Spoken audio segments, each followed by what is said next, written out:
Hello all. ఈరోజు medical ఆస్ట్రాలజీలో Saturn మన బాడీలో సాటర్న్ వల్ల మనకి సాటర్న్ వీక్గా ఉండడం వల్ల ఏ డిసీజెస్ అనేది ఎఫెక్ట్ అవుతాయి అన్న విషయాలు తెలుసుకుందాం. సాటర్న్ హారోస్కోప్లో వీక్గా ఉండడం వల్ల చాలా వరకు మనకి ఆర్థరైటిస్ అనేది ఎఫెక్ట్ అవుతూ ఉంటుందన్నమాట. అంటే సాటర్న్ ఎలిమెంట్స్లో మనకి బోన్స్, హిప్స్, జాయింట్స్, టీత్ ఈ ఎలిమెంట్స్ అన్నీ కూడా సాటర్న్.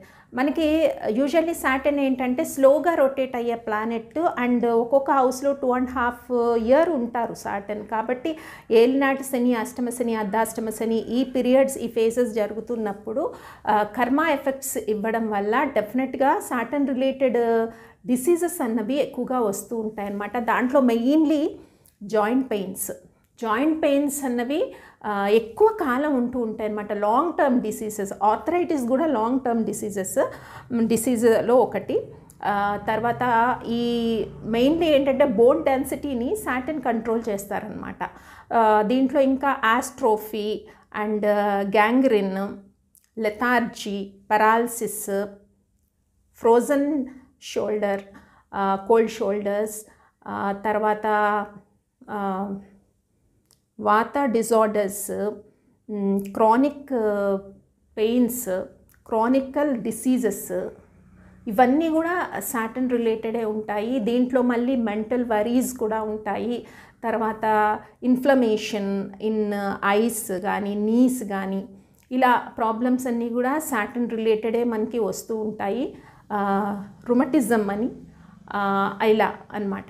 సో కాబట్టి సాటర్న్ ఎప్పుడైతే హారోస్కోప్లో సరిగ్గా లేరో, అంటే ఏ ప్లానెట్తో సాటర్న్ అసోసియేట్ అయి ఉన్నారు అండ్ ఏ ప్లానెట్స్ ఇన్ఫ్లుయెన్స్ సాటర్న్కి ఉంది అండ్ సాటర్న్ ఉన్న నక్షత్ర ఏంటి, వీటి బట్టి కూడా ఈ డిసీజెస్ అన్నది ఎఫెక్ట్ అవుతూ ఉంటాయన్నమాట. జనరల్గా prevention is better than cure అన్నట్టు బిఫోరే హారోస్కోప్లో ఇది చూసి ఐడెంటిఫై చేసి సాటర్న్కి రిలేటెడ్ ఉన్న రెమెడీస్ అనేది ఆస్ట్రాలజికల్గా సజెస్ట్ చేస్తూ ఉంటామన్నమాట.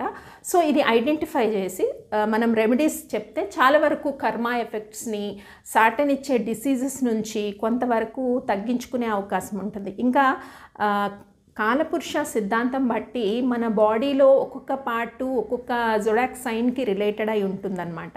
జనరల్గా మన హెడ్ వచ్చి ఏరిస్కి సంబంధించి ఉంటుంది, ఫేస్ వచ్చి తారుస్కి సంబంధించి ఉంటుంది. తర్వాత ఆర్మ్స్ రెసిపికేషన్ వచ్చి జెమినీకి సంబంధించి ఉంటుంది. చెస్ట్ క్యాన్సర్కి సంబంధించి ఉంటుంది. అలాగే బెల్లీ అండ్ హార్ట్ వచ్చి లియోకి సంబంధించి ఉంటుంది.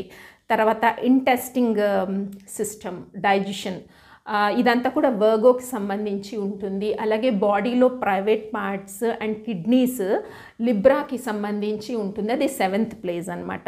తర్వాత స్కరోటమ్, ఇది స్కార్పియో 8th హౌస్ అనమాట, 8th ప్లేస్ ఇది కాలపురుష సిద్ధాంతంలో చక్రంలో.